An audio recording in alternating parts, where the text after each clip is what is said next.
you want me to start again? School by error, wasn't it? Yeah, just that item agenda 1, apologies for absence. Howard Jackson, yeah. And Councillor Michelle Simmons.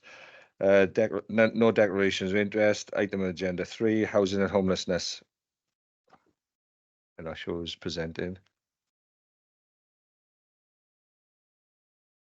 Good luck.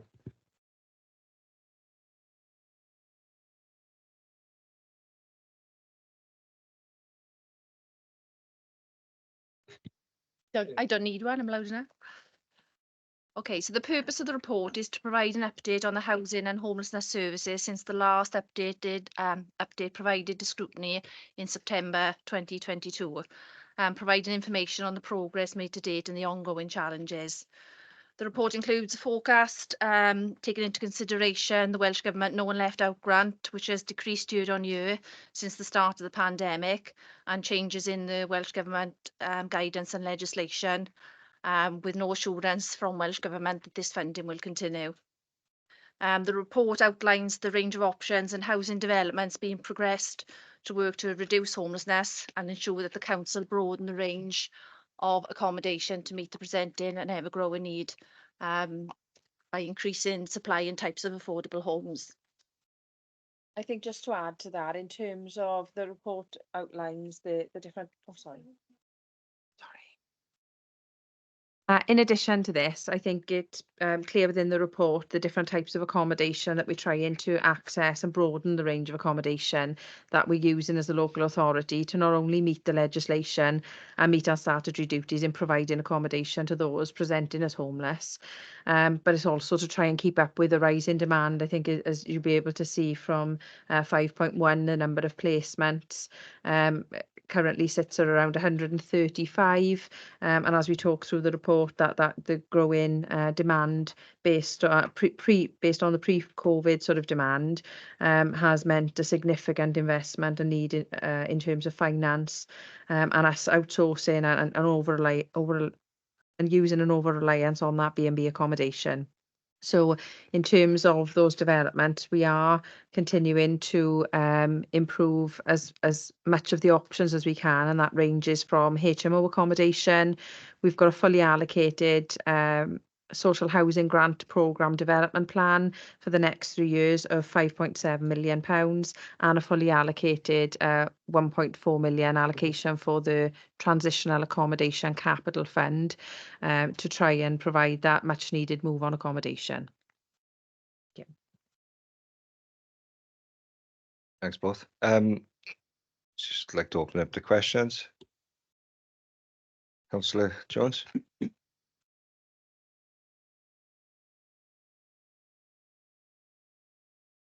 Right, it's working. Can I warn you, Chair, I got a number of questions going right through. I'll try and ask them in order. Page 7. It's got that heading where we are now, and it says as of 13th of December, there were 135 households, mostly single people. Well, this report is obviously a few weeks old, nearly 7 weeks, in fact. So can the committee be given the actual number as of today? I think it's about 185 as of today, because we did look at the information earlier, but that does include those that are in our hostel accommodation and longer term supported accommodation. The B&Bs are usually around, say, 90 to 100 on average, and that hasn't changed significantly in the last 3 years. So that's gone up 50 in less than 7 weeks. Potentially. Not for B&B. So those placements on 5.1 will include there's about 90 B&B placements on there, and the total is 135. So I think it excludes it's got the hostels on it. It excludes the longer term accommodation like Hillfort and some of the longer term supported accommodation, which isn't classed as emergency accommodation. Yeah. So Hillfort is in there, for example. There's about 10 units there, isn't it? Well, let me just double check the figures a second.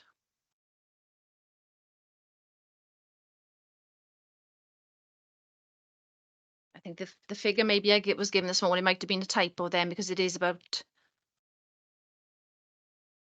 it usually is around about 135. So those figures on there are about correct, and they are more or less the same today, give or take Right.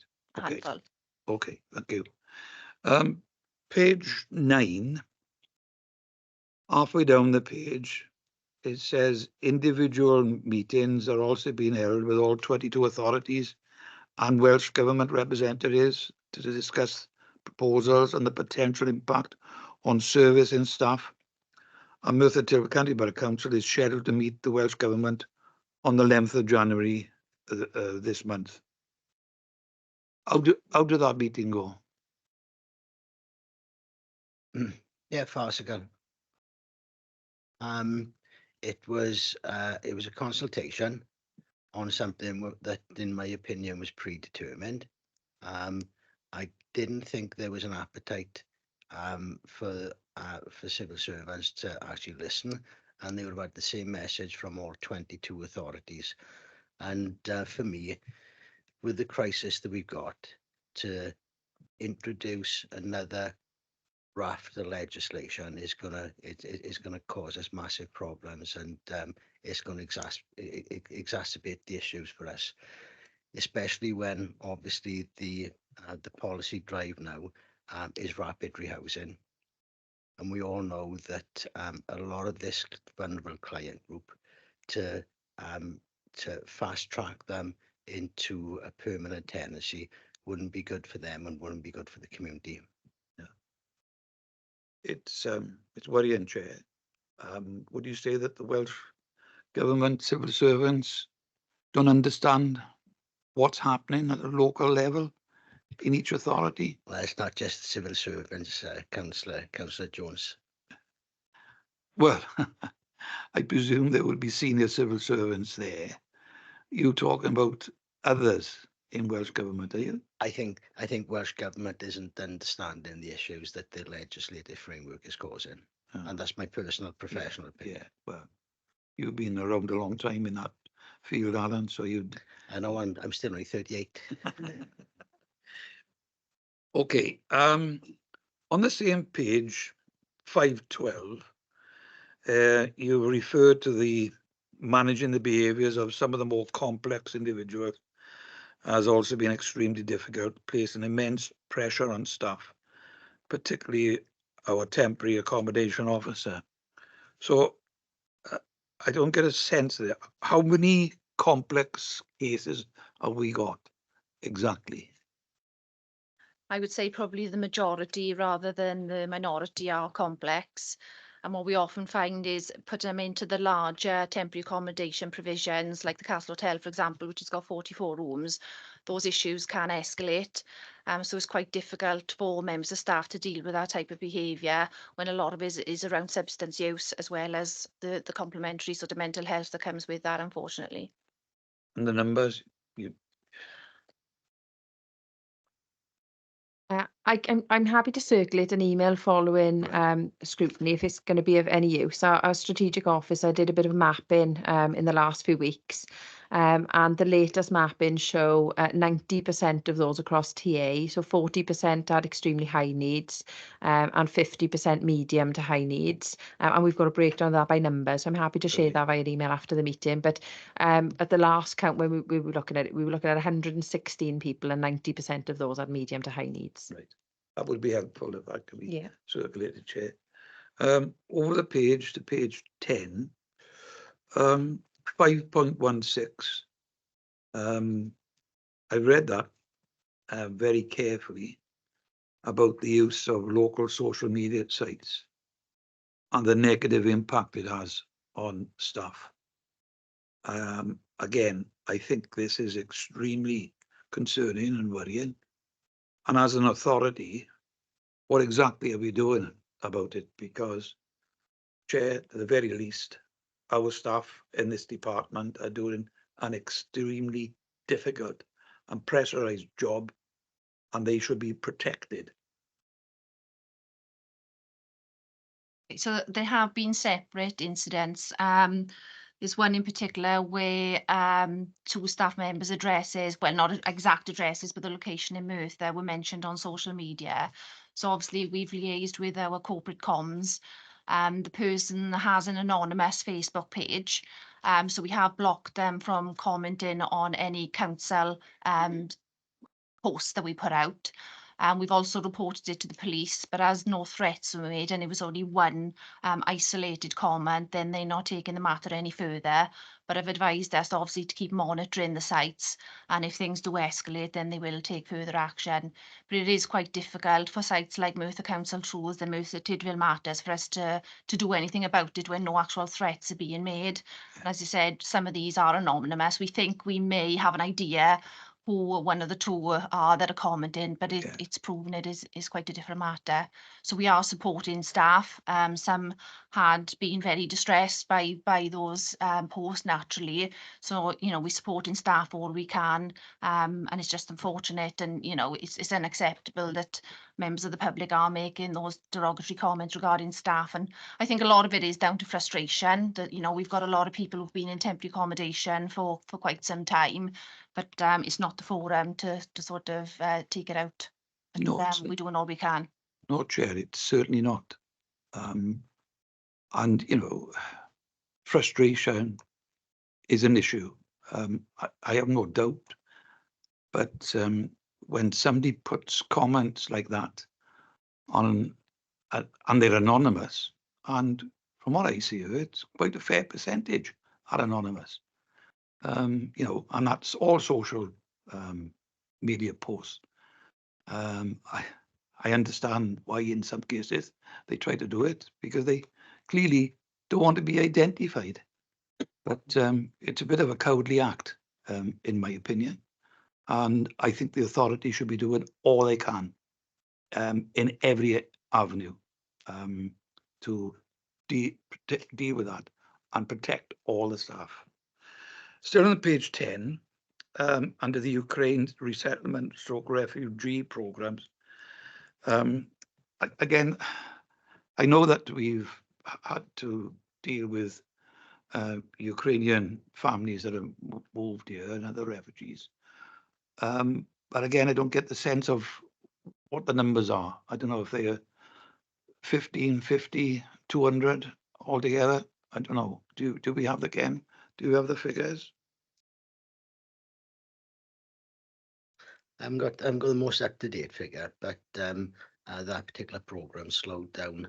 But when obviously in the first 3 months of the conflict, when we had the biggest head count come in, and we were placing those individuals with host families, we were probably dealing with between 63 and 74 individuals. So, Right. so that's family and single people. Right. But obviously although the conflict still continues, we're seeing less figures coming through. So what we're dealing with at the moment is the numbers in the system.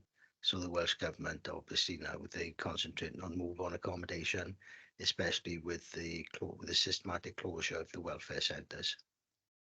So the other refugees, because the plan, or the last time I read it, the plan from the UK government was to spread these refugees throughout the United Kingdom. Have we had many so far in Merthyr Tydfil? There's all sorts of different classification of refugees.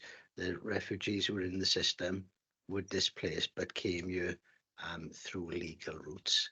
And then obviously there are refugees who have arrived here in small boats.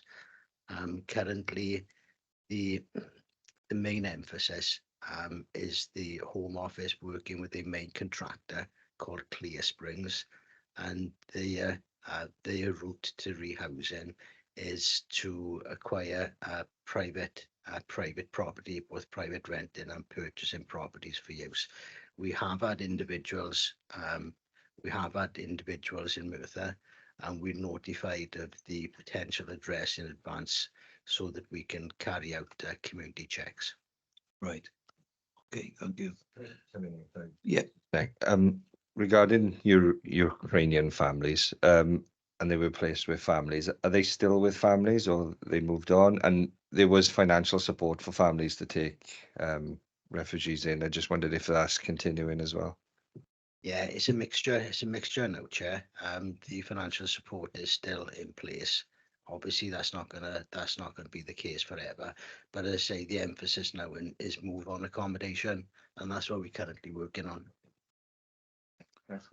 Okay, thanks. On page 11, under the allocations policy 5.21, refers there to the review that took place between the 20th November and the 20th December to ensure we hold the most up-to-date information and bandings will be mended. Do you know what the outcome of that is? We haven't actually completed the review yet because unfortunately when we started it, we had 3 full-time staff go on long-term sick. So we've reviewed those that were in band 1 and 2, and it's just band 3 now that we're about to review, but it's unlikely those would change anyway. Right. So at some time, will the scrutiny committee be updated as to exactly where we are with that? Yeah, in terms of the number of applications registered, I don't think there's a significant decrease in that, but obviously there has been some changes in terms of people's priority on the waiting list. But that's mainly those that were in band 1 because we've split that now between a band 1 and a band 1 reduced. But we can share that information separately. Yeah. That would be helpful. Thank you. And in the same paragraph, you're referring to securing £10 million in funding for the Swansea Road and Springfield schemes. Where can you tell me where Springfield is? Springfield Rise in Treharris. Or Treharris? Yeah. And how many properties are you talking there? Springfield was 23 and Swansea Road is 40 properties. Right. Okay, thank you. Page 13, top of the page there, you refer to voids acquisitions. Now, I know what void properties are, but could you explain? Because it says here you're buying back void properties. Can you give me examples of what you're talking about?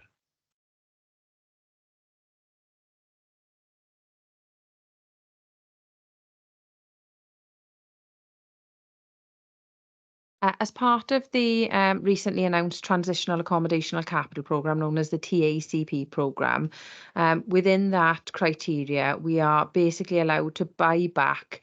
When we say void properties, we're looking specifically at former sort of council stock properties because they would meet the space standards that are currently unoccupied. So for sale on the private market, we've also had a look at working with empty homes to see if there are any longer term empty properties. The RSLs have been working to contact Melissa in environmental health on those, and also buying back and also acquiring larger scale properties for our potential use of supported accommodation. So that's the scope of the Transitional Accommodation Capital Programme, of which there have been also in terms of voids, there have been a number of schemes that have either stalled mid-scheme or have we've had developed houses. For example, there were 8 houses built by a developer to almost completion, but they went out of business. So the RSL has gone in, reconfigured some rooms to meet our space standards, and then re-let them out to social housing in a very short space of time, which is the key component of that scheme. Really, looking at the immediacy of the need, how quickly we can bring properties online.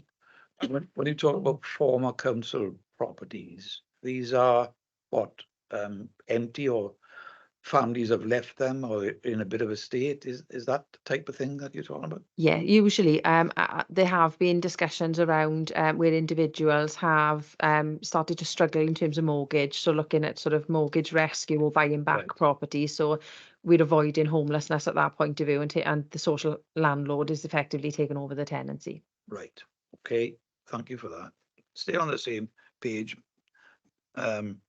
Bottom there, you're talking about Marsh House. Because I pass that. It's in my ward. Pass that quite frequently. I took a double take a few weeks ago when I saw them completely taking the roof off, because I thought, I didn't think that was in the refurbishment of it, but read the report. Clearly there was a problem there, and they're still on the roof as we speak today. They haven't completely finished that.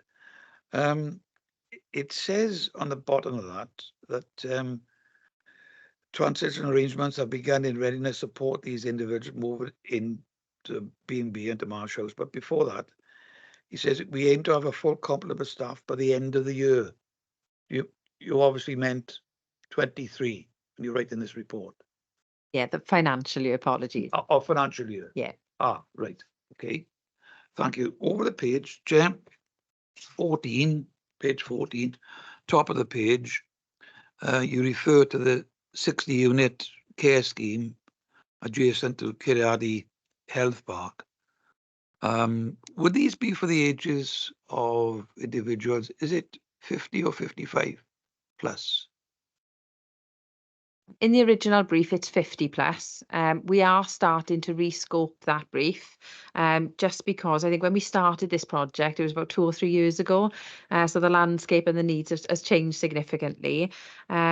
So we are reviewing that. It's currently standing at 50 plus, but with a flexible approach of up to 10% of those 60 units for people who may be under that age, but may fit the needs and criteria, whether that's physical disability or just need that support and being the right fit for that type of accommodation. So that's what we've built into the original brief, but it's currently under review.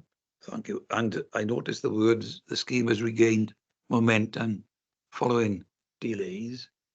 I was there when I was a board member, Cumtaff Health Board, when this idea was first mooted by senior individuals, including the chair, previous chair, Dr. Chris Jones, of this accommodation, because the idea was it's only a matter of some yards away from all the health board facilities.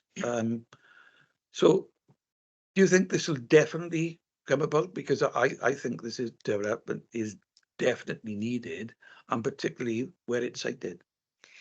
Yeah, I think the momentum that's being gained now is all around the site investigation and feasibility works, understanding the land contamination, understanding how, you know, how suitable that area will be, and how we look to mitigate any ecological impact as well of the bill. So there's lots of work and studies being undertaken, and because they quite recently started, I wouldn't like to preempt the result of that, but I think it is our corporate priority still. So we have discussed, should that land not be suitable, then the next step would be to identify a plan B site. So, you know, it is still a priority to take this forward, and we're very hopeful. You know, sharing even some of the land investigation works that happened on the health site as it is might really help those investigations. So we are hopeful and confident, but until those feasibility studies come back, but we're happy, you know, to feedback, and we will be doing a councillor briefing once we get a bit more information and get a pre-planning application in, which we'd be more than happy to invite everybody to. Because they have built there since on the plateau, you know, the medical training school. So they've obviously overcome the issues that you referred to, and this is at the far end of the site, isn't it? The other side of the car park. Yeah, to the south. Okay. On page 15, 7.3, you refer to the level of individuals currently housed in bed and breakfast and temporary accommodation and high intensive needs. 39% of those in temporary accommodation. Again, I don't get the sense of the, you know, where we put percentages. I don't think we got any idea of the numbers you're talking about. That goes back to when I mentioned the 40% of high intensive needs, Right. that's specifically around the 120 in B&B. So it's 39-40% of that All right. 120, sorry. Yeah. Okay, thanks. I'm still on the same page under 7.4. I think the last sentence there's a mistake, isn't it? Because you talk about action on the property being completed before the 21st of, I think that should be March, not March, 2023. You're talking about 21st of March, 2024. That's correct. That's my mistake. That's okay. Apologies. Okay. Right. And I think that's it, Mr. Chairman. Thank you very much. Thanks, Councillor Jones. Yeah, next question, Councillor Salmon. Thank you, Chair. Suzanne, you mentioned that about 90% of the 116 single persons are of medium to high complex needs. So taking into consideration that there's, I think it's about 105 one-bedroom properties are currently under construction. How likely is it that the people with those medium to high complex needs are going to get those properties, or will they need help? There's certainly going to be a mixture. We've, as part of our plan within the housing support programme strategy, it's about broadening the range of accommodation in line with need. So in terms of the grant funding, Welsh Government stipulate now that any grant funding they get for capital funding for development of properties, we have to outline how we are making sure that individuals are leaving temporary accommodation into those properties. That's the priority for Welsh Government. We also have the balancing act of making sure that we are creating sustainable communities and also that we're not setting people up to fail. So it is a bit of a balancing act. We look at the individual's needs. Where there are really, high needs, we look at schemes such as either housing first or complex needs, high level supported accommodation, providing 24/7 help. What we would always do is work with individuals to understand when they are ready to have wraparound support. And wraparound support, we know, even with the housing first model, it can be extremely difficult to support if somebody's got co-occurring substance misuse, mental health. So in answer to your question, I think there will be a significant number of people going into those properties, mostly those with medium needs. The high needs is where we'd usually try and work with them at a period of time in supported accommodation or housing first, prior to moving into independent accommodation. Okay, and just following on for that, obviously, the issues that these people are going to have, which may spill out into the community as well. So you're saying the support will be there, and you've got a bit of time as well, kind of to get that ready. Yeah, so when we move people on, it needs to be into suitable accommodation with the right support. It is something, again, we've picked up on a call just yesterday with Welsh Government colleagues around, we haven't got an uplift for HSG Housing Support Grant for next year. So in real terms, it's a cut for us, given the rise in demands and increased costs of the existing schemes we're funding. So it is still a challenging act. We are using all the resources we have and making sure we prioritise the wraparound support. We also work closely with the social landlords and their teams to try and maximise the amount of efforts going into each household. So we're confident for the next year we've got that support, but going forward it is an increasing concern for us. Suzanne, at 2.2, it says the Welsh Government No One Left Out grants has decreased year on year. It's not the same as at 5.11. It mentions, sorry, the housing support grant. They're not the one and the same. No, the No One Left Out grant is separate to the housing support grant. So initially, when COVID struck, it was about 1.8 million we received. For this financial year ending now, it was just under 475,000. But we've had no indication as to whether that will continue in 24-25, and if it does, how much it will be. And that's just for TA costs. Okay. Has Smithfield County Borough Council been left out of pocket? And if so, how much over the last, say, 2 years? Because it's obviously dropped in over the last 2.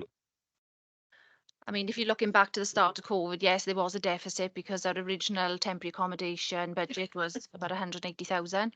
So obviously with the all-in approach, it did go up into the 1 and 2 millions. So certainly for this year, I think we've got a budget of about 2.4 million for 23-24. So yeah, so compare the difference, we are at a deficit significantly.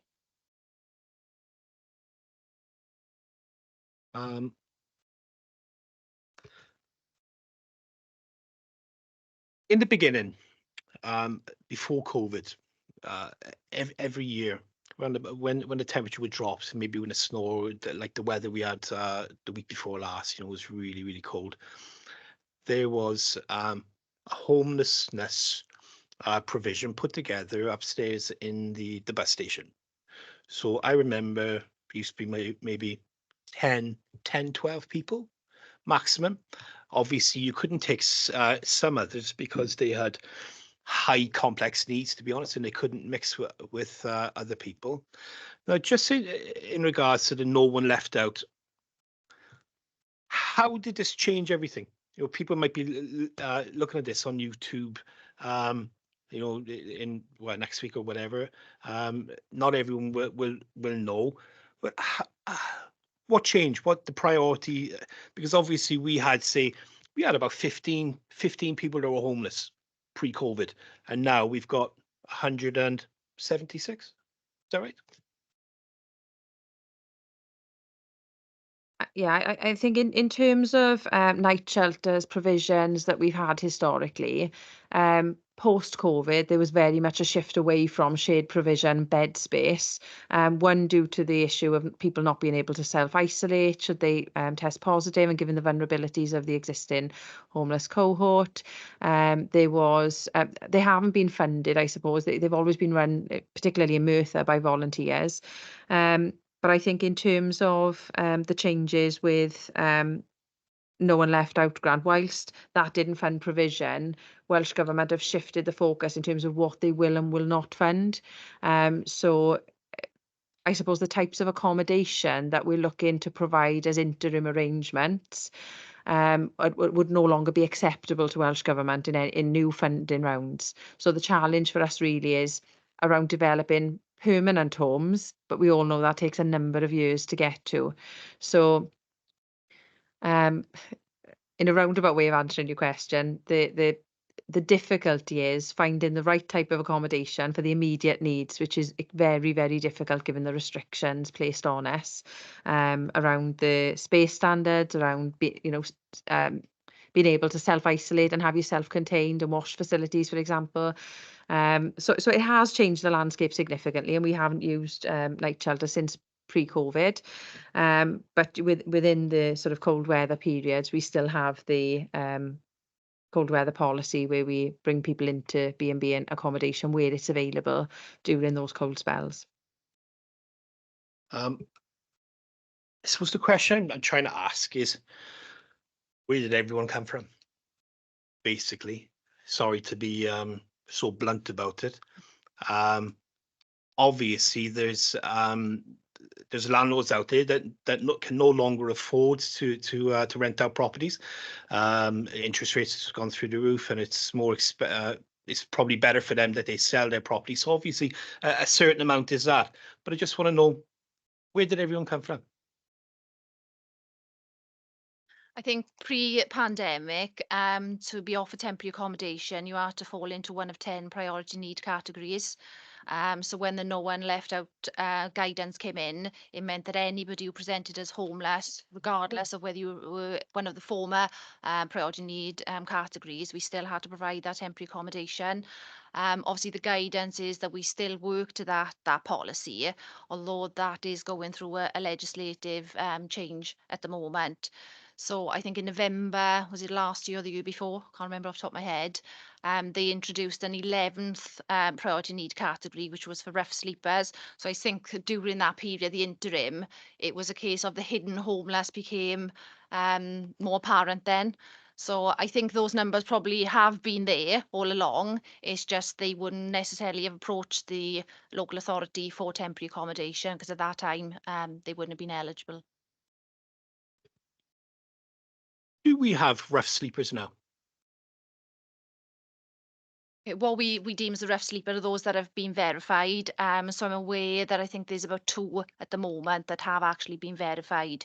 We do have individuals claiming that they're rough sleeping, but unfortunately we're not able to verify those, so they don't go down on any official figures.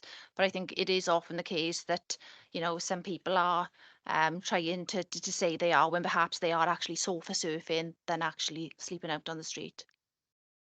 and the two people that are rough sleeping, obviously, it's not the fault of the council. I believe the council have done everything they can. It's just maybe difficult for these people to get along with other people, their behaviour and stuff like that. They are individuals that have been accommodated in temporary accommodation, but unfortunately they've lost all the provisions that have been offered to them through behaviour, despite the lack of support being offered. Thank you, Suzanne. Just going back to when Alan answered a question in regards to the meeting that Clive asked on the 11th of January. That was at 5.9. 5.7, it said some of the primary changes proposed include removing priority need, intentionality, and local connection tests. Were they part of the meeting, and are those are they going to stay, especially the local connection tests, so that if anyone came to Merthyr and said they were homeless, then you'd have to. Well, the consultation was based on, as it says there, removing all those restrictions, and placing some additional categories of priority in there as well, which will make it even more difficult for us to meet our statutory obligations. Have you had any feedback that they are going to be removed, or you just don't know yet? Not yet. No, the consultation is still live, but It is. yeah, Right, as okay. it as Suzanne mentioned, and it mentions in the report, then there's been a visit, a specific visit to each local authority as part of that consultation, as well as obviously the regional responses and individual responses. Okay, thank you, Alan. Following on from Councillor Clive Jones' questions, I think regarding 5.18, which is Ukraine and resettlement refugee programs, it goes on to mention then 5.19, the migration dispersal partnership, which would be families from or individuals from Syria and Afghanistan, and I presume other countries as well. You did mention, I think it was 74 individuals, which included people, families as well, so as individuals. How many properties altogether in Merthyr Tydfil are provided to families from outside the UK? I haven't got the exact figures, but I know off the top of my head, there were 2 families from Afghanistan, and we've recently rehoused 2 Ukrainian families from the resettlement centres. But I can get you the figures and provide them after the meeting. Yeah, as far as accommodating in social housing, the figure's been relatively low.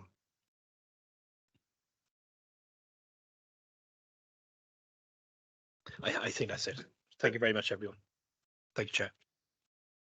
Thanks, Declan. Yeah. Anna? Thank you. So firstly, I just wanted to pick up on 2 questions related to information in the report about staff within the department and their welfare. So it's 5.14. You mentioned recent research undertaken by the Homelessness Network. And I wasn't able to locate that. So it's just a request if you can provide more information about that research. How recent was it? And could you share it following the meeting? Yeah, we can share that. I think it was undertaken, it was probably about 12, 18 months ago now, so it's not a very recent one, but I can share that, no problem, yeah. Thank you. And then to pick up on the point regarding social media, is there anything more you feel that the corporate comms department could do to support the housing department on social media? Like I said earlier, you know, we are liaising with corporate comms and we're doing all we can to block those culprits that we know are making those derogatory comments. We always monitor ourselves. Staff are members of those forums, so we do regularly look at those comments, but we're also providing staff with reflective practice sessions on a monthly basis where they have an opportunity to meet with an independent worker, obviously to brief how they're feeling and whether additional support can be offered through that programme as well. Thank you. And regarding the private rented sector at 5.17, you refer to landlords leaving the private renting sector. And could you provide more detail about how this is evidenced within the local authority specifically, as this topic has been looked at a Wales-wide level, and evidence from Rent Smart Wales implies there hasn't been a decrease in landlords being registered, which is one of the key pieces of information they look for. So how is that evidence within Merthyr Tydfil? I think we see it from the number of no-fault notices that we're receiving from families, and from our own personal experience with family and friends who we know are leaving the market. I know Welsh Government have said that that doesn't reflect that in the statistics from Rent Smart Wales, but I would question, are all landlords actually registered? Because quite commonly when we receive the notices and we do the checks, there are a lot of landlords still out there that aren't registered. So I don't think it can be relied upon to actually prove that point. Okay, so the evidence within local authorities is anecdotal based on staff experience. And the fact that, as I said, when we getting notices of landlords, we can check the Rent Smart Wales site, and a lot of them aren't registered. So, and like I say, from friends and family that I know are actually selling up, and I think it's sort of an unintended consequences from the Renting Homes Act in terms of the length of notice that landlords now have to give tenants if they want to evict them from the property for no fault. And also there's a lot of notices being served now just because landlords want to increase the rent. Some of them that have had long-term tenants paying, low rents. So say, for example, a two-bed would have been £250 a month a year ago. Now they could probably on the market get about 850. So obviously with interest rates going up as well, a lot of them have buy-to-let mortgages, so they are unfortunately evicting tenants who can't afford that level of rent to let it to others that can, unfortunately. So, but obviously those people aren't leaving the market, they continue to be private landlords, they're just looking for higher rent. So could you provide information on how many no-fault evictions have been served and you're aware of in the service, and also as a comparison, how many of those are not registered landlords with Rent Smart Wales? I don't think we'd be able to get that information from our system. We might be able to get for the no-fault evictions, but we wouldn't record that on our system in terms of whether it's registered or not. So that would be a manual exercise, which would be quite an onerous task, to be honest. Okay, thank you. And then on that point, looking at the HMOs, which is page 14, obviously you mentioned the D2 POP PO. Has their ability to purchase properties been affected by rising prices? They're still working closely with us and purchasing additional properties, but we are having to review the nightly rate that we're being charged. So we're in discussions with that at the moment. Okay, and then you refer to 3 suitable properties which have been identified and successfully progressed through the protocol. Are you able to provide information on how many properties have not successfully passed through the protocol?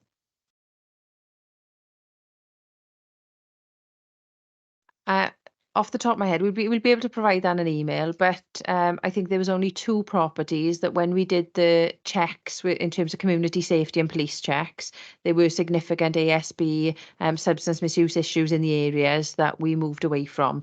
The rest of them, they've only fallen down if it's been sort of a technical assessment that it wouldn't be suitable or wouldn't gain planning for HMO status, for example. But the majority that we're putting through the protocol now are going through. Okay, and that's the 3. There's no more, is there? There are some, I think 3's gone out today for consultation. So there's been 3 gone through. I think 2 due to community safety issues, we wouldn't progress in those areas. And there are 3 gone out again today. And prior to this report, there was 2 following the council report being approved. So Lovely, thank you. thanks. Thanks, Anna. Declan? Thank you, Chair. Just a quick one in following on from Councillor Anna Williams-Price's question about no fault evictions given by unregistered landlords. Does this still affect the ability of the tenants to get on the property ladder? Because if the property isn't of a good quality and it's not the landlord isn't registered, so there may not be any gas checks or electricity checks done, then they can't evict that tenant. So that tenant would probably be stuck in that property. Is that still the case? That's correct. They couldn't take court action and serve notice if they're not registered, yeah. Councillor Jones? Yeah, thank you, Chair. In 5.6, we've discussed this earlier. They're talking there about the consultation about reforming homelessness. I noticed that says it closes on the 16th of January this month. Do we know when we know the outcome of that? No, they haven't given a date. All they've said is that any legislation changes they hope to implement by the end of this Senate term. Right. Okay. Thank you. Thanks, Councillor Jones. Somebody else indicated. I have a couple of questions. Majority have been crossed off mine, but in terms of the hotels, B&B, sorry, March 31st is the booking secured until. Is that still the date? And how much notice do you have to give them? And is there a contingency? So if they pulled the plug, what would we do? We've got no contracts with the B&B proprietors, so technically they can pull out at any time. But we have an informal agreement with the larger ones that we would give 3 months notice either way, whether we wanted to pull out or they do. In terms of going forward for the next financial year, we're in the process of reviewing what B&Bs we may still need, given that we are increasing the amount of supported accommodation. So that's work we're looking at the moment. There probably will be a requirement to pay in advance for some of the larger ones, but we're hoping to discontinue use of some of the smaller ones, hopefully. That's great, thank you. Another question, page 12.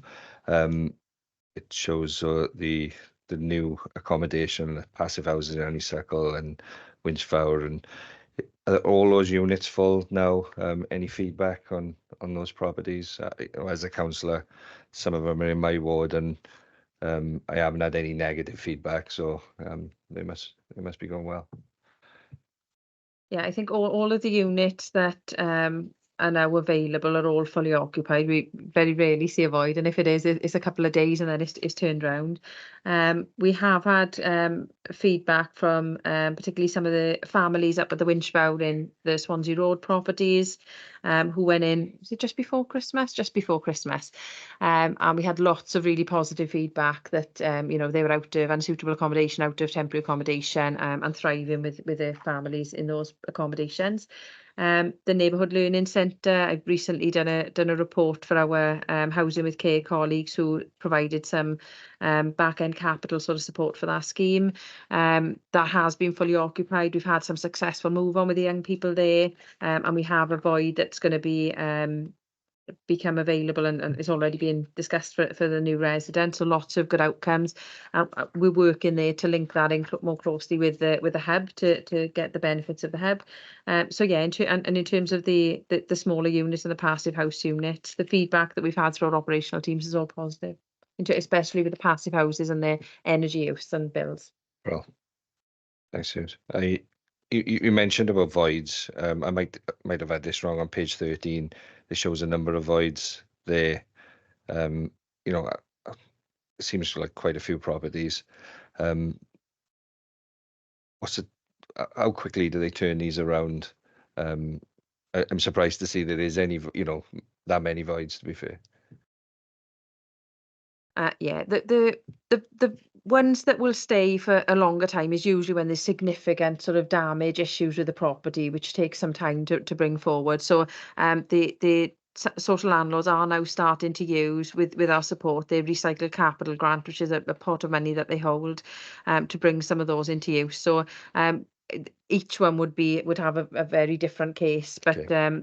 They would usually be extensive sort of repairs and issues that need to be addressed prior to reletting. But they do report to us quite frequently the work that they're doing and the plan and how quickly they can bring them back into use. So unless there's something significantly structural issue that is going to take more time, we see them coming back within a number of months. Great. And question on those 2 pages. There's a lot of new properties being developed in the next 2 years. There seems like more than enough houses for our need and properties. Do you envisage it like that? We'll have surplus potentially. It'd be lovely to think in that way. That's what I was feeling a little bit depressed at the start, and then it got happier as it went on. So I think the successes we can celebrate is despite it being the most challenging time the housing sector's ever faced.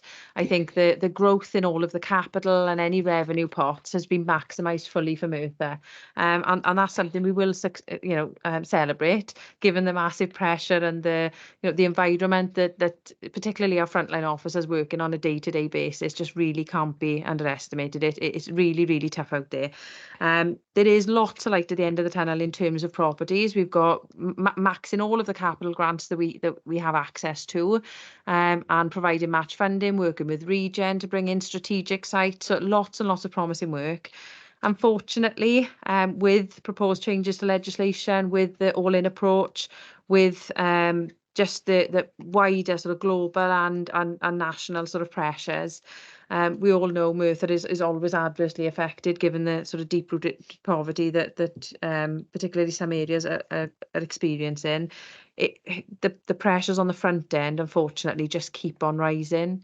So whilst we are doing lots of great work, we've talked about it this afternoon about how we have a strategic sort of catch up to see where we start communicating all the great work, because we quite often bog down in everything that's going wrong. So, in terms of what's in our ability and gift to do, we're working at pace and scale to bring those forward. And I think the growth of the PDP from 1 million to 5 million, the additional 1.5 million from TACP, all being fully allocated. And we've got applications into Welsh Government for another £10 million of slippage that we can spend for Merthyr, is testament to the development and the hard work that's happening across the service. But we just need to keep a really close eye on the pressures coming in the front end, the cost of living, the wider pressures, the migration dispersal, and how we're going to cope with those going forward.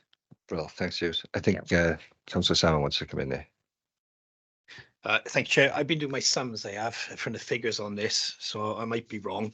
But I'm just going, there's 90 bed and breakfast placements. Accommodation is 2.1 million, mention of 5.4 for that, I believe. Is that 2.1 million for the bed and breakfast only? Yes. Yeah, 2.104 for bed and breakfast and security costs. So it works out about £65 a night per person. What's included in the cost of that?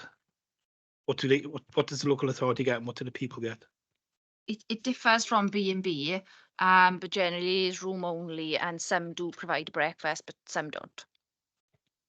That's a lot of money, to be honest, and a lot of people are making some good money out of this, and it's quite obvious. to be honest, and especially taking into consideration the occupancy rates of hotels are never 100%. You know, I'd be surprised if we're 55, 60%. So that's quite surprising. At the end of all this, when people do leave the hotels and things like that, are the council also obligated to redecorate, refurbish those premises? Not necessarily if they're going into social housing. We do have a homeless prevention grant that we can use to support if it delays someone moving into a property, but we look at that on a case-by-case basis. Thanks, Councillor Salmon. Councillor Jones? Yes, thank you, Chair. Talking about hotels, the old Tregenna Hotel, could you tell me what the current up-to-date situation is there, or the progress, or has it been bogged down by anything? Sorry, can you repeat that, please? The old Tregenna Hotel, that's going to be part and parcel, isn't it? Of I think it's the 18 units being put there. There are currently proposals being worked through with the current proprietor to explore the use of a potential supported accommodation. So we've had some positive feedback through our partner, our colleagues in Welsh Government and our partners in terms of the social landlord that we're currently working with. But nothing's official yet, so it's still being worked up and worked through. But we will, of course, keep you briefed as we look Yeah. at the feasibility and the potential Yeah. of that scheme. That's lovely. And the immediate residents sometime Yeah. need to be consulted with it. Yeah. Absolutely. Okay, thank you. I don't think anybody else has got any more questions. If moving on to comments. Councillor Salmon? Thank you, Chair. It's a comment following Councillor Clive Jones and Councillor Anna Williams-Price's questions about the relentless pressures and difficulties that staff in the housing department go through. Social media is terrible, to be honest, you know, especially since COVID came in. And it's really disappointing that that the staff are having to live with this as well. But I'd just like to pass on my thanks, and I'm sure every other member's thanks for for the work you guys do and your team's work as well. And I hope things get better for you. Councillor Jones? Yeah, I'd just like to reiterate that. It's having worked in local government for nearly 34 years myself, and nearly 50 of those started off in the housing department. I have to say, I mean, things have changed and become more complex in housing since I was there. But for staff, you, in my view, if you're there for any length of time, you have to build up a hardened skin. If you don't, housing is not for you. But nevertheless, you know, the adverse criticism that's coming from quarters where they're not prepared to identify themselves is something that should not be happening. And, you know, as elected members and senior officers, we are responsible and should be concerned with the welfare of staff wherever they work. And the fact that you're really on the front line with housing. You know, there might be staff working behind the scenes, but you're on the front line all the time. I think that there's a frustration really that, and because of COVID, we've had all sorts of developments planned, but then COVID came along, and before you know it, everybody's affected, including those in the construction industry, and the number of firms that have gone bust because of that is pretty unfortunate, but that has added to the delays and we'd all like to see the day, Chair, when we've completely cracked this situation. But as for, carrying a consultation into what else they're going to do with homelessness, I mean, they need to keep an eye on the ball as to how many resources are going to be allocated. Because at the end of the day, that's what it's all about. If we offer the resources, I know that we've been successful with grants, but basically we've got to be afforded resources to do the work, and you haven't got that. It's their problems. Thanks, Councillor Jones. Any other comments? Councillor Thomas, you want to say something? Yeah, thank you, Chair. Just, I would offer up my thanks to the staff and the officers in the housing department. We all know they do a terrific job fulfilling our statutory, the council statutory duties for homelessness. And it was rewarding, that they were noted for the work they'd done by winning a national award late last year for the work undertaken at the NLC in the Gurnes, which is a fantastic facility.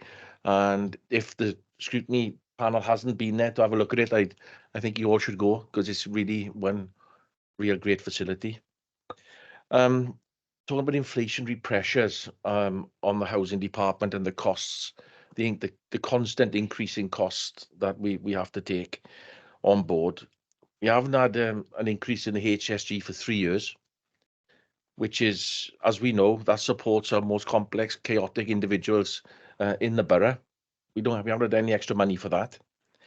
The NOLO, no one left out monies.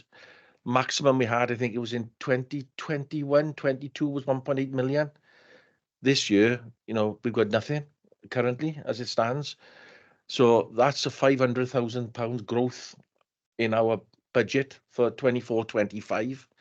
That's just under 2% on the council tax, right? Which is, it's imperative, it's imperative that the ministers and the senior civil servants of Welsh Government are listening to our officers when they're telling them, we can't carry on like this. We need the funding. Because, our budget for next year, we know is we've got a £13 million gap. But if they can put that money back in, it takes a massive chunk away for us and the pressure away for us. So I think that's a plea for me, Chair. Thanks, Councillor Thomas. Yeah, I'd just like to echo my colleagues' comments as well. Thank you for all your hard work and bringing this report.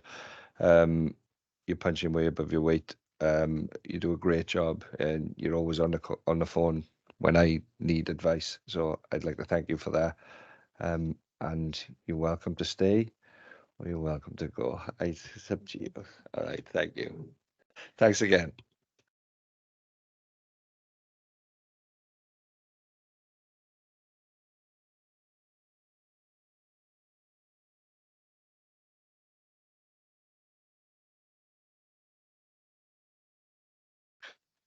Okay, moving on. Item agenda 4, St. Tidwell Shopping Centre. Lads, is that yours? Thank you. Thank you, Chair. It only feels like the other day I was here presenting the last report. Oh, time flies. So thank you, Chair. As I said, just bring a report then on St. Tidwell Shopping Centre. Current position, where we are currently, and progress since our previous report in September 2023. Within the report as well, we've also included the financial position. We've outlined some of our successes, as well as the proposal going forward to improvement and development as well. Within the report, we've detailed the background in terms of where we've been previously and where we were, where we are now. There's quite a bit of detail on there, including the financial elements as well. Where we want to be going forward and what we have to do next. So that's the detail in the report. So I think in terms of some of the the points that we've made some great progress on. Like I can pick up on that, which are in the report. Following the review that we completed in September last year, there were 7 recommendations. Those recommendations being that we'd set up a co-management group, we develop a business plan, we'd put a maintenance strategy and a contractors review. There's the Cook and Arkwright contract review, clarification of the centre's management roles, creation of a let-in policy and a marketing strategy for development. They were the 7 areas which were the actions and recommendations of the review. Following on from that, I'm happy to announce that apart from the maintenance strategy, which that hasn't been done, and the reason for that is that we are still waiting for the new condition structural survey, which we still haven't had because there's been delays on that. But everything else we have progressed on to date.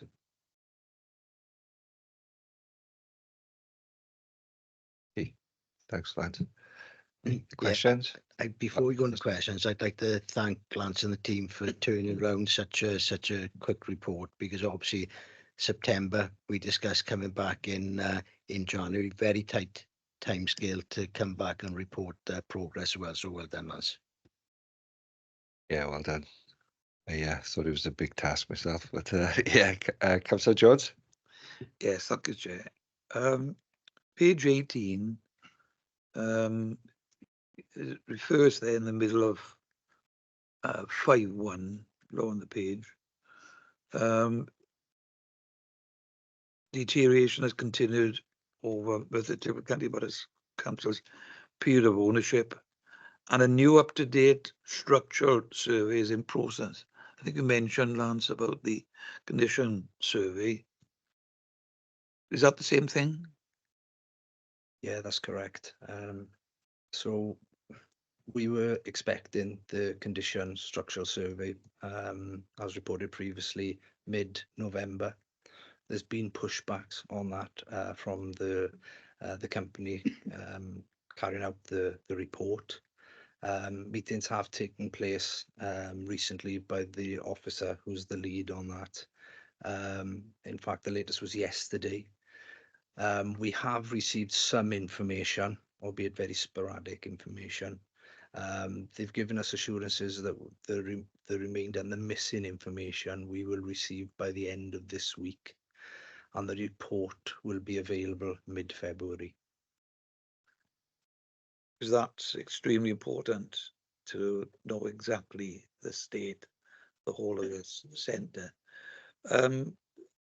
So the survey that includes all the retail units on all the 25 maisonettes? That's correct. And am I right in saying, I read somewhere that you've got a few of the maisonettes that you can't let because of the condition of them? Yeah, quite a few of the maisonettes. I think it was 4 recently. Have water ingress through the roof. Right. To date we've been carrying out maintenance in terms of patching, and we probably get into the point where there's not much more patching we can do. So you've got 4 currently. There may be more. Obviously, it needs to have a proper job there. So where will the funding come from that? To stick with the maisonettes at the moment, to put those back in order? No funding allocated at the moment. We need the report and need the full extent of the report. Yeah, I must say it does feel at this point that it's going to require a new roof in that area and other areas as well, such as indoor market, as well as is another concern. But we need funds to allocated to spend to improve that. Is it okay if I come in there? The 2 The two primary sources of funding that we're looking at the moment is the Welsh Government placemaking funding, because obviously when we put our Welsh Government placemaking plan in place in 2019, we hadn't purchased the centre, so our strategic town centre master plan is outside it. So we're currently starting a review with that, so that St Tidvil's will be an integral part of it. We're still working with several consultants about the redevelopment proposals for the centre, which is obviously why we bought it in the first place. So the two primary immediate sources of funding is going to be our placemaking plan, including the shopping centre in that strategic planning process, but also at this point in time, we'll be targeting investment through the UK government long-term plan for towns programme, which starts in April this year. So probably what will happen when we actually get the maintenance plan in place based on the structural survey, we'll do a maintenance program in advance of the redevelopment proposals being firmed up. So those two things are moving in parallel at the moment. So, Chair, the £20 million that Mr. Gove decided that Merthyr Tydfil was going to have, £2 million a year, I think, over 10 years. Is that money that we can tap into for anything here?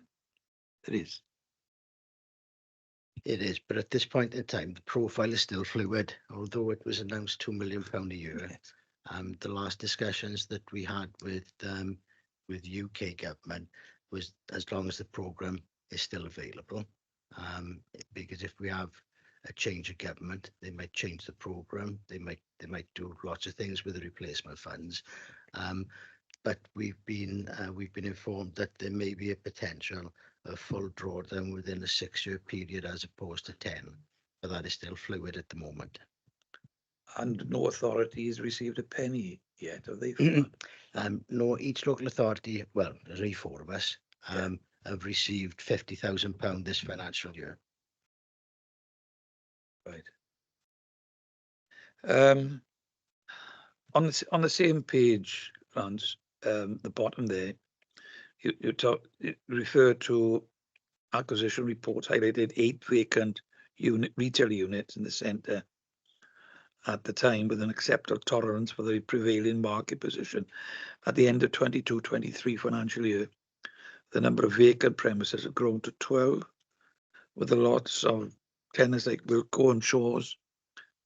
Is that still 12 at the moment? Or it seems to me nearly every time I walk through there, someone seems to be on the move. But is it more than 12? It's increased slightly. Obviously, Boots have left now as well. And that's down to current market conditions.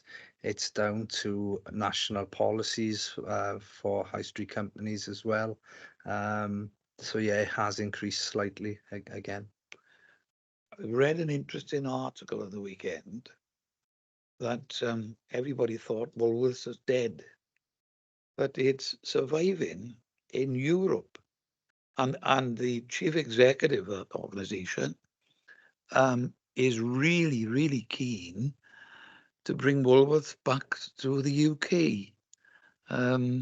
It seems to me, with his views there, is well worth going straight to the top and tapping him up to come to Merthyr Tydfil. Yeah, you're right. Woolworths are, they do have a strong online presence as well.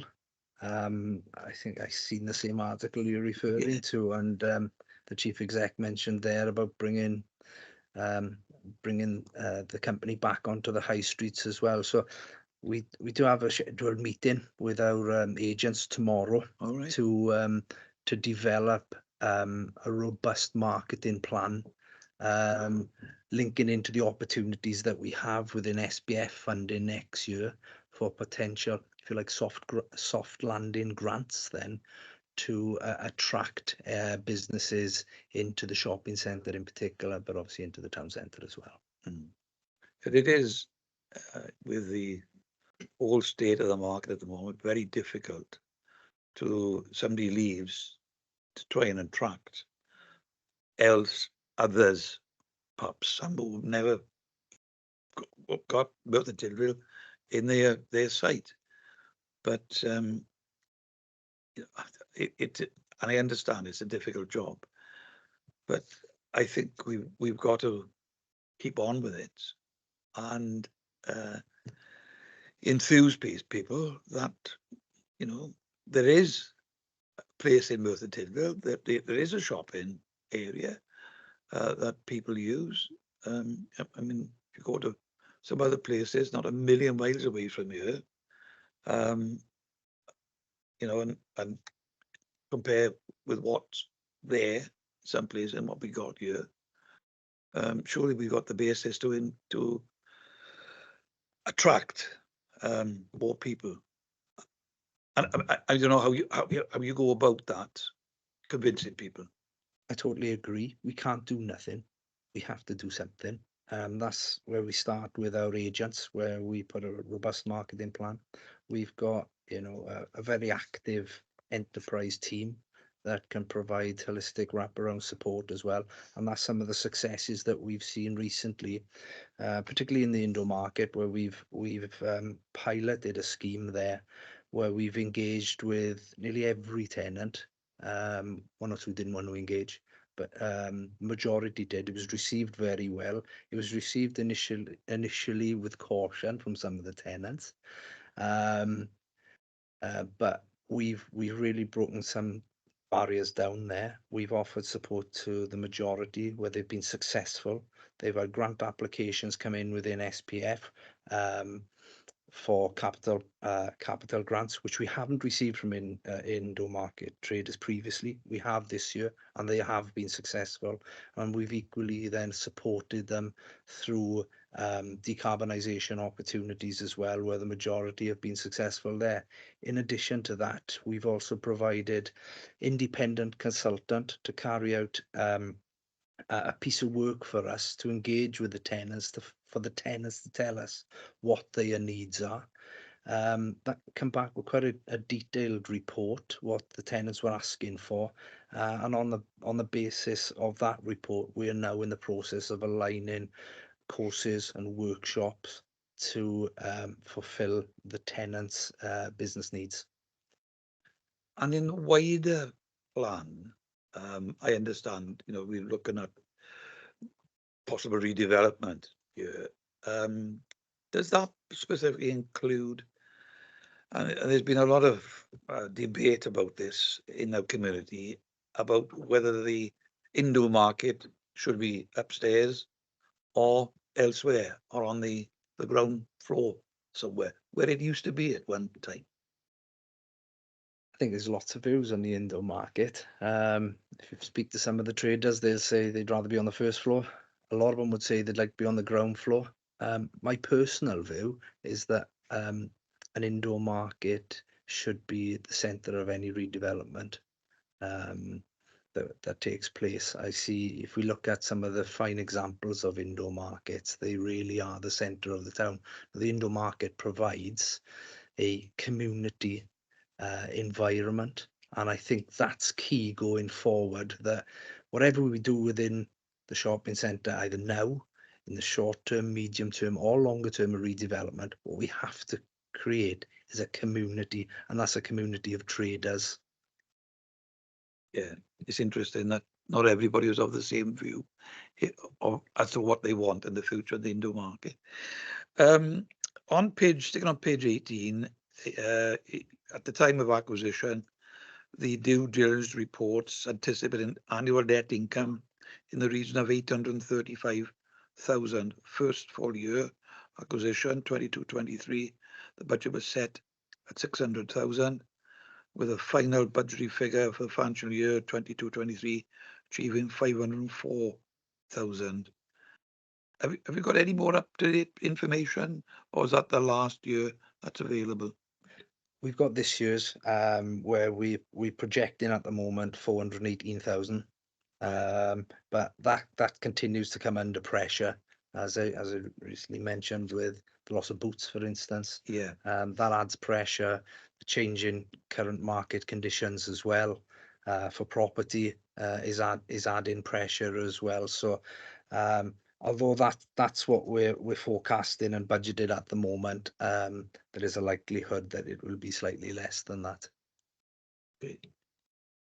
Thank you, Chair. I might come back at a later stage with no other question. Okay, thanks, Clive. Going on what you just said there, Lance, one question. You mentioned about boots. Obviously, like with them and other businesses leaving, do they have to pay the full contract up then, or is there a different agreement? Thank you. It depends on the condition of the tenancy agreement. Boots, as an example, there will be a payment required from Boots. Would that be the full payment then, or would that be a part payment? It'll be the repayment or full payment of their tenancy because they've missed the break option. You. Thanks, Chair. Bearing in mind that trading conditions on every high street are tough, and that a new roof, because it is bad, is likely to cost a lot of money. Is this an opportunity to bring forward the plans for the town centre?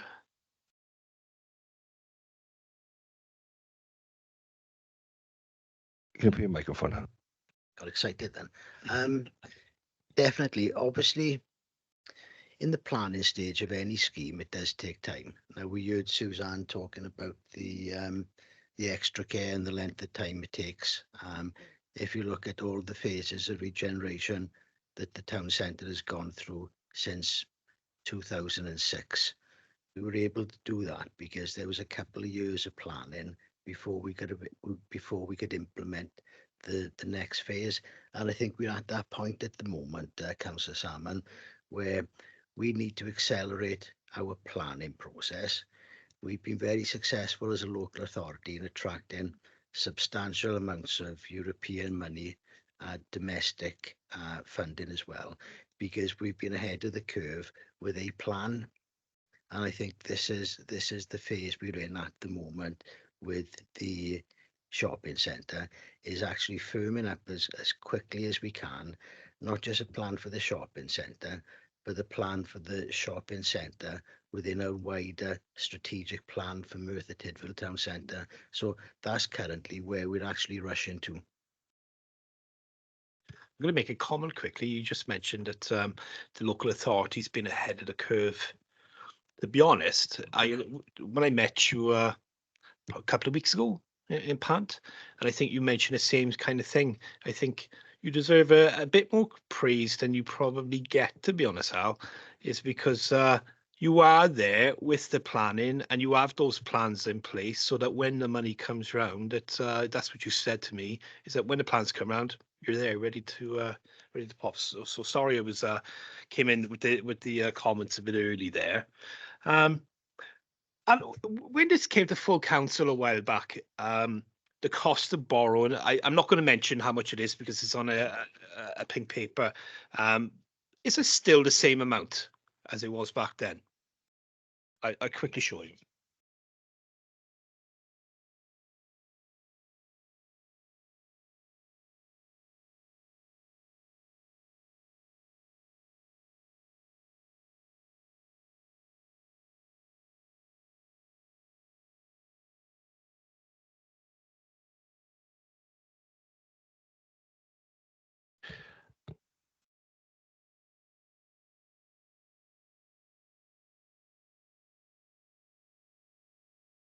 Yeah.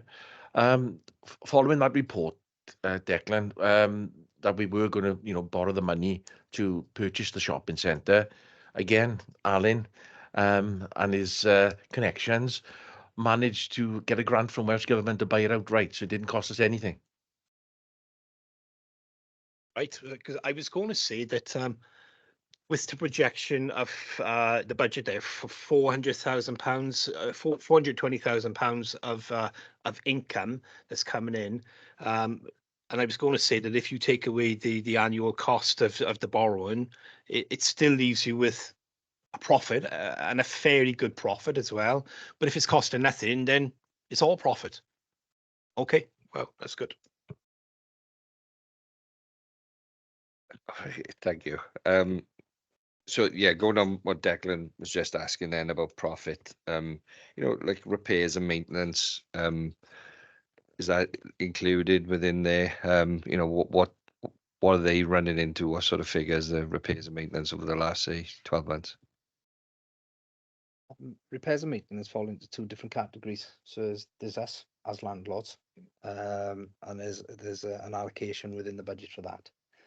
There's also then the service charge budget, which the traders, tenants pay into, then covers that cost as well. So the landlord areas in particular. So I'd have to check on the budgets to give you the exact figures, but I'm happy to circulate that information after the meeting. That'd be great. Thank you. I got a question. But it might be within the business plan, but if, say, a large organization company came in, could they purchase the naming rights to the shopping centre? Would that be something we could consider, as like John Lewis did within the shopping centre in Cardiff? It's not something I'd thought of, to be honest. So I'd have to take advice on that. It's a good question. I think it might be worthwhile thinking about it. To be fair, they seem to do it with football teams and other buildings elsewhere, so it might be Woolworths shopping centre, Clive. Yeah, you never know. I've only got one more question before anybody else comes in. The LATC, the local authority trading company. Obviously, there's massive goals and loads can happen with that. But is there any potential drawbacks? Is what I'm trying to get from creating one of those. Like, obviously, if we as a local authority, funding's easier and cleaner. Could one go to the other? If you get what I mean. There's a mixture of different development models and development vehicles, which potentially are available to us in the long term. And this is just one of them, Chair. We haven't bottomed out the optimum model, whether it's to partner with a developer, whether it's to create a local authority trading company. There's lots of options. So I think we develop now thinking across the whole spectrum to see what best fits Merthyr and this particular shopping facility. Thanks, Alan. Any other questions? Everybody's there. Anna? Thank you. Yeah, I just wanted to pick up on the local authority trading company. Do you have an idea at this stage of when that work will be concluded and when we would expect for a decision to be made about whether that is the right model? Probably by the middle of this year, calendar year. Okay. And then if I can take another one. So I think Councillor Salmons has touched upon a little bit what I want to talk about, because I think it's quite difficult to look at the plans in this report without thinking of the longer term. And like, I think particularly for me, who perhaps doesn't engage in the high street as much as everyone else, like with online shopping and things like that. So obviously that's what the competition is in these times. So I think in Merthyr Tydfil we've had success perhaps in other areas at sort of diversifying the offer. So in terms of hospitality, not just that traditional retail model, but I don't see that in this plan for St Tydfil. So what consideration you've been given to that in looking what it could look like in the midterm to make sure it's not just traditional retail? Within St Edward Shopping Centre, obviously currently they operate within a set timescale. So it opens and it closes because of the residents that we've got there. So we have to take that into consideration. Also, as a primary zone, the shopping centre, so it allows A1 use predominantly, although there are a couple of A3 historically, which can remain, it can still trade. We've been doing a piece of work on what that can actually mean for nighttime economy outside of the gated areas. So, you know, we've worked recently with some of the businesses that have come in. So the Haystack is for one, Casabianca is another. We've got a Turkish restaurant we're working with at the moment. The Mine is another. So there are opportunities that we are looking at, as long as we can work within the parameters of the primary zone and to create that A3 use. So it is something that we are looking at this moment for short term. Thanks. And then obviously you mentioned the nature of the site with it being residential within it. How much do you think that may cause issues in terms of the future of the site?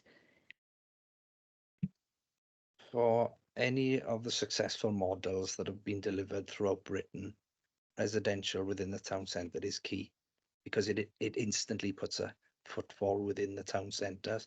Now there's reports out there, the likes of FSB, for instance, who've created an alternative town centre, and it's about providing the needs for residents within the town centre as well. So it's going on your earlier point about retail use and diversifying from that. But to offer those provisions, we need a high level of residential use within the town centre, and that needs to be part of any future developments. Thank you. Could I I take the opportunity to ask, is there any update on some of the places you just mentioned, Haystacks, etc., about opening dates? February. Lovely. Just planning out my social life. Thank you. Councillor Jones? Yes, I've got a few other questions, but in relation to what you've just referred to about the residents there in these maisonettes, does that preclude late night opening? If, you know, I don't know, 2 or 3 or 4 of the shops, they do it in Cardiff and other places where they're opened later, once or twice in a week. Does that preclude that happening currently? Within the gated areas, yes. There are opportunities outside of the gated Yes. areas, obviously on Victoria Street, Yes, for yeah. instance, as an example to that. But we have to be mindful as well of our insurance obligations Yeah. as well. We have to factor that into our residents. Right. So for the future planning of the whole of this, is that something that's going to be taken into account? Because, you know, if there are retailers who are on the verge of being attracted there, and you tell them, well, you can't have any late night opening at all, isn't that going to colour their judgment? The current position is where we are now, but Yeah. going forward, there's opportunities to explore that and for change. Right. So we could be talking about not having any maisonettes actually in the gated community. Is that a possibility? Yes, it's definitely a possibility. Probably if we were sitting now to design a shopping centre with some residential, it wouldn't look like that. No, Because of the built-in No. constraints. no. And I mean, we've got to take into account, you know, this shopping area was opened in the 60s. You know, you're talking about decades ago when this was designed, and, you know, a lot of water's fall under the bridge there. People's planning and design ideas have completely changed. Going back to the current state and waiting for this condition stroke structural survey, as our energy officer Ian Galsworthy been involved there, because this officer has saved us money from day one and every day and week from there on, and we've got that expertise. So have you brought him in, and he's probably picked up different things that could save money straight away? Has that happened? Yeah, Ian has been involved, but we've also brought in a resource that we have within the enterprise team in Regen, which is our decab officer who supports businesses. All right, So that's a post that we created on the back of SPF funding. right, So where Ian, perhaps, and Julie Taylor are inward facing, then we've got Eve who's outward facing and engaged with businesses. As an example of that, one of the things we looked at recently is something called voltage optimization. And that's something we're continuing to explore because there's opportunities there to reduce our Yeah. electricity costs yeah, by close to 20%. right. So we're looking at that, which ultimately supports the traders Right. in turn. So that's the ultimate aim, is to hopefully save. That could be quite a substantial saving if it's 20%. But has any money been saved immediately on the wider energy costs for the whole centre? The savings at the moment with all the traders in the under market, because they've had decarb support, which ultimately results in savings to the centre. Right. We're just at the early stages of that, so it's just starting and commencing now. So we will see that going forward. Great. And with this condition structural survey, obviously that's been delayed, but you're hoping to have that hopefully in the next few weeks. Is that something that can be brought to our attention in the Scrutiny Committee at a future stage? Because, that report is absolutely vital, isn't it? Yeah, I know it was requested in September's meeting, Yeah. and we was hopeful we were going to get it by mid-November, and we haven't. But there was requested that we share that report once we get it, and that's something Great. we will do. Okay, thanks. And on page 24, under the key performance drivers, you got there, fourth dot down, the potential write-off of some historic arrears. Can you explain, Lance, exactly what we're talking about there? Is that retailers who have left and they haven't paid up the full quantity of monies that you owe us? Yeah, there are some arrears we inherited. Some of them have already been written off, as in last year. There are some which are still ongoing. And we're in contact with some liquidators acting as part of the agents then for Right. those businesses. So there's a possibility of recouping some of that money. I mean, it depends, because if you send people chasing after the money, that also costs us as well, doesn't it? I'd like to think there is, and perhaps there are opportunities with some, but inevitably we will have to write off some. Thank you. Thanks, Councillor Jones. Councillor Salmon, just want to come in? Thank you, Chair. Just quickly, Lance. Obviously, there's been lots of talk about the indoor market, and I've had, as you know, I've contacted you in regards to the indoor market this week. You're waiting on the condition report, which you should have imminently. Obviously, you make a decision after you get the report. You'll get together with Alan and the team, and then decide what's best for the indoor market. Can I just ask that you keep the traders updated, because I think sometimes they feel things have been better, to be honest, since you came in September. But just sometimes it's a bit frustrating for them, and they're left in a bit of limbo, to be honest. Yeah, that's not a problem. I know Lee in particular and Sarah, the indoor market manager, have worked very closely. I've asked them to engage frequently with the traders. As part of the report that we had back, one of the requests within that report was further engagement. with the likes of the enterprise team, regen team, sent on-site team as well. There's first initial meeting is arranged for Monday next week, where we will be creating that networking group. Then following on from that, next Thursday, there's a meeting agreed with the traders to have access to the grants team, where they can ask any of their questions and submit any expressions of interest that they want to submit for the next round of grant funding as well. We've also aligned further support through partners that we work with, the likes of Business Wales, for instance, because some of the tenants have asked for business plan support and advice and guidance. So we've aligned that. Tax advice they've asked for. Again, we're bringing in experts that can provide against advice, support and guidance. So there's a lot of work going on with the traders, a lot more contact than they've had previously. And that's the basis of that business support that we're looking to implement now that previously wasn't there. Thank you. Any other questions? No? Any comments? Declan? Oh. I think I came in with my comment praising Alan and his team too early, but I have got another one. It's in regards to the condition report, waiting for that.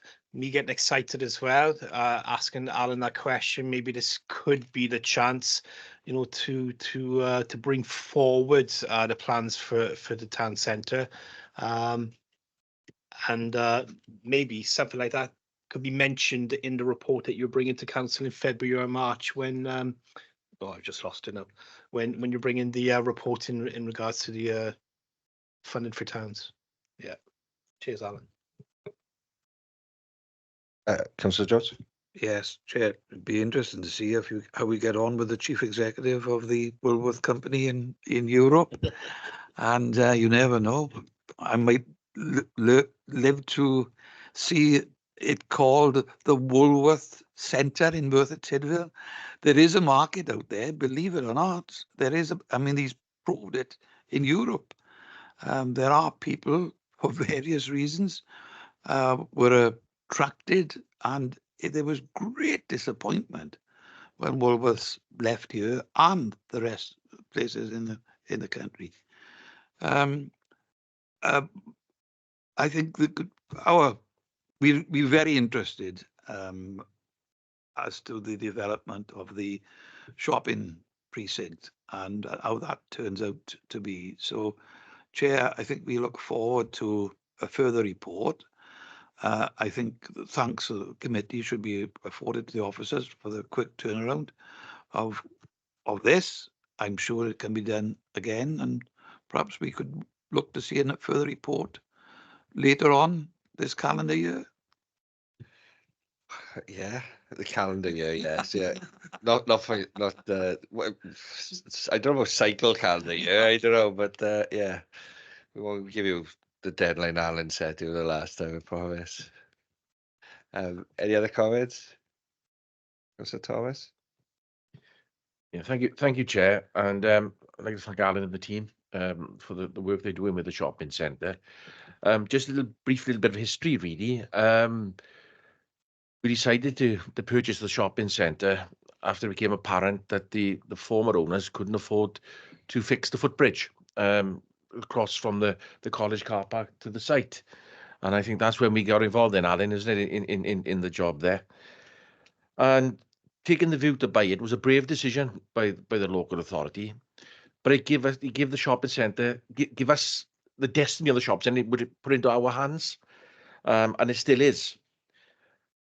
We've gone through COVID, which has been a very difficult time for retail. You know, retail outlets, not so much the online businesses, because they all seem to be doing very, very well. But in Merthyr, we've got Penganthi, Pentre Bach, Cyfarthfa Retail Park, Trago Mills. They're all doing very well. They're all doing very well. There's not many empty outlets at all in those areas. I believe we've got the longest high street in Wales. If you talk the top of Port Morlais all the way down to the fountain shop, you know, and there's a lot of retail outlets there too. And then we've got St. Tidvil's, We've got so much retail in Merthyr Tydfil, it's huge. I would say perhaps more square footage per population than anywhere in Wales, perhaps the UK, other than the city of Westminster, perhaps. But it's that great, you know, we've got so much there. But it's not just, you know, covering and servicing the people of Merthyr Tydfil, it's servicing the people of the valleys and South Powys. Everybody comes to Merthyr to do their shopping. So where does that leave us? We had the urbanising consultants to look at the plans pre-COVID. We spoke to them post-COVID. But then there's change all the time. There's change in flood reports from NRW, etc. And what can we do on our area of land? And I think now is the opportunity, Ali, to get them back in again. I know you've got plans to do it, to see, you know, what that future looks for that 4.5, 5 acres of land there, and the buildings upon it. Clive, you mentioned about the roof and the cost of the roof. Do we repair the roof? Do we repair the buildings, or do we build new? Because I think our outlook at the time was to build new, as St. Tidvil's too, you know, incorporating the old bus station site.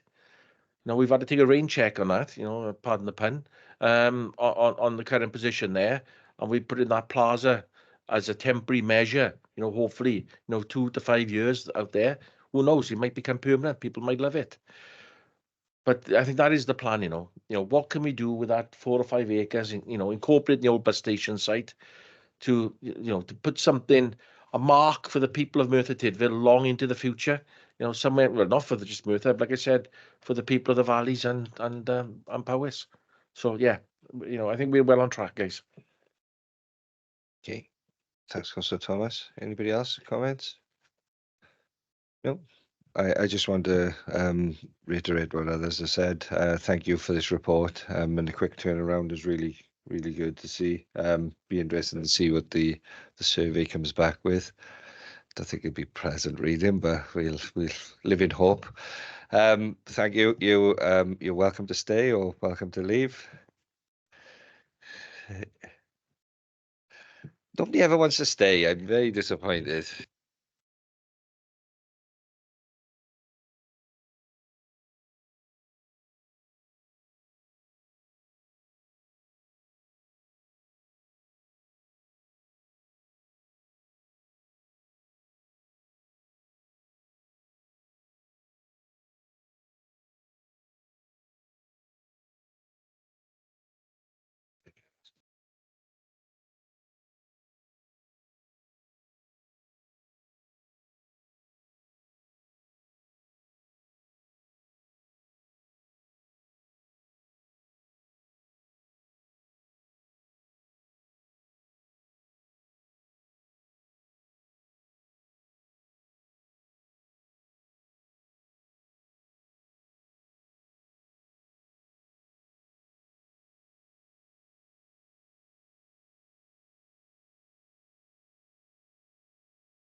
Okay, moving on.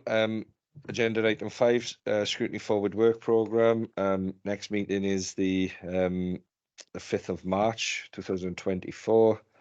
Prevention of children accessing age-related goods and license activities. I think that's stuff is there.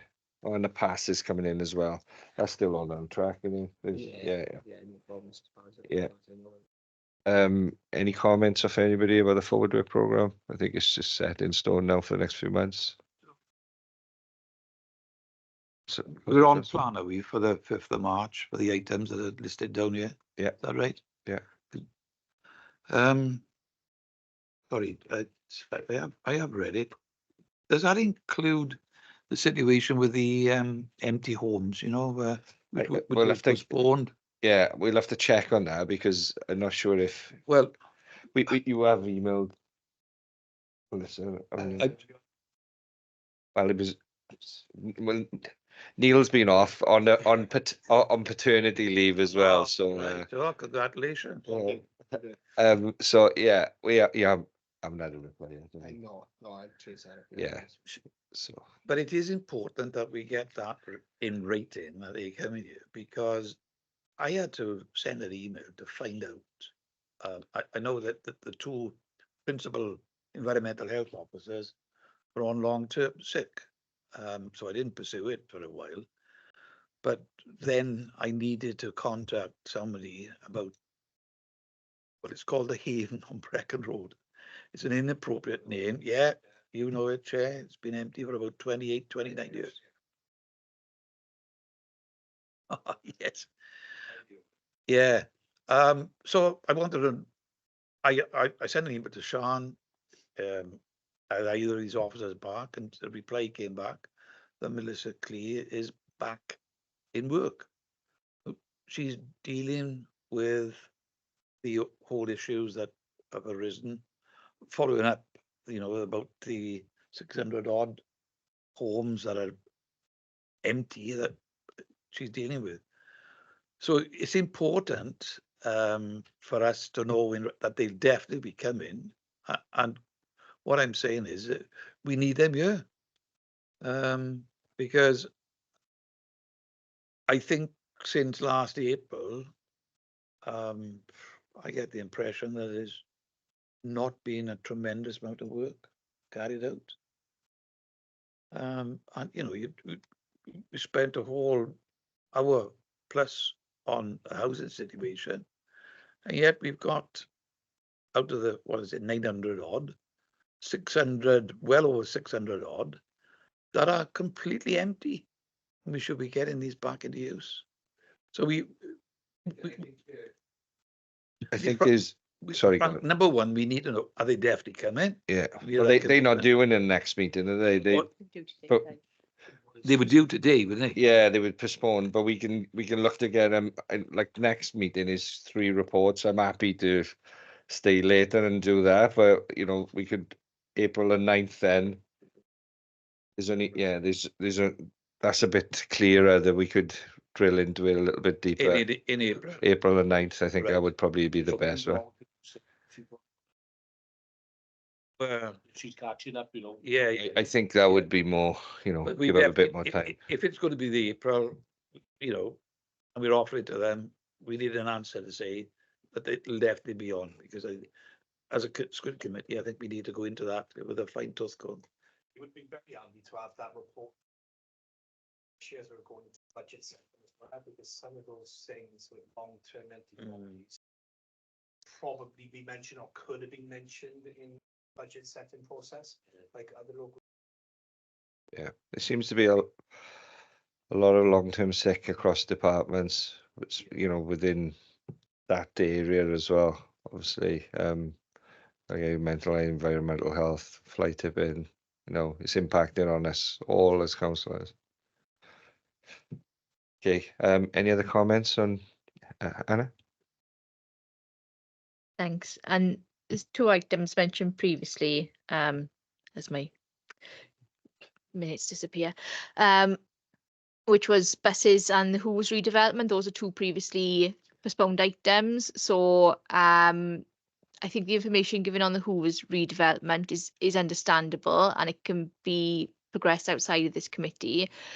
But I still think in some shape or form we need to get transport on the agenda. Now, I appreciate there was concerns about whether this was the right environment for Stagecoach to have those discussions with us, or whether we could do a workshop that isn't recorded, similar to the sessions we had with the police. I think that would be really helpful to understand, because Stagecoach obviously are the major provider of public transport in Merthyr Tydfil. So I think it'd be really helpful to understand their views and the challenges in providing that transport. Yeah, I agree with everything you said. So we'll look to do a workshop with that, and well, hopefully we could do the both at the same time, because it was both commercially sensitive. That's the the reasons that were given. So if we do a workshop, that'd be great. Clive, do you want to say something? So does that mean that come to scrutiny then at some time? Are we talking about having a workshop? Yeah, it might.